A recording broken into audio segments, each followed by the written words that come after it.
نحمد و نصلی علی رسول الکریم۔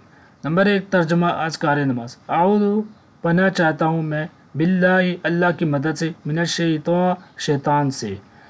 نمبر 2 نماز کی سنتے ہاتھ باندھتے وقت دائیں ہاتھ کی ہتھیلی بائیں کی ہتھیلی کی پشت پر رکھنا، چھنگلیاں اور انگوٹھا سے ہلکے بنا کر گٹے کو پکڑنا مردوں کے لیے، درمیانی 3 انگلیوں کی کلائی کی پشت پر رکھنا مردوں کے لیے۔